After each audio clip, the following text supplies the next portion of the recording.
کسی گاؤں میں 3 دوست رہتے تھے۔ تینوں ہی سارا دن گاؤں میں بیکار وقت ضائع کرتے رہتے۔ آخر کار تینوں نے شہر جا کر قسمت آزمائی کرنے کے بارے میں سوچا۔ کچھ دنوں کے بعد تینوں شہر کی جانب چل پڑے۔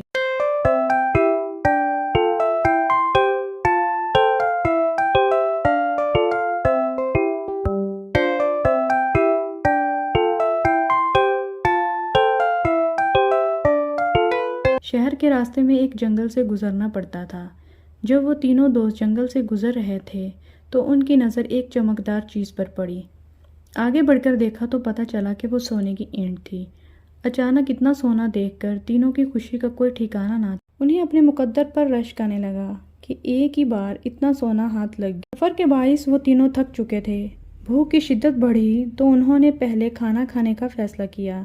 ایک ساتھی کو شہر بھیج دیا تاکہ کھانا کھا کر پہلے بھوک مٹائی جائے۔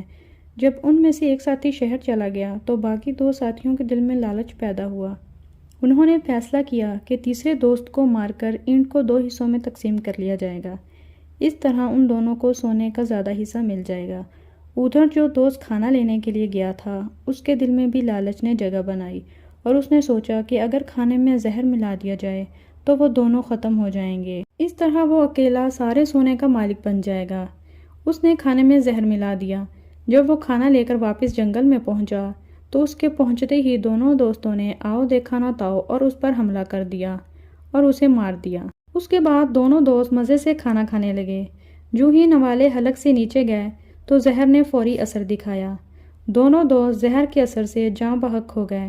لالچ نے تینوں دوستوں کو ختم کر دیا اور سونا وہیں پڑا رہ گیا۔ کہانی سے ہمیں یہ سبق ملتا ہے کہ لالچ بری بلا ہے۔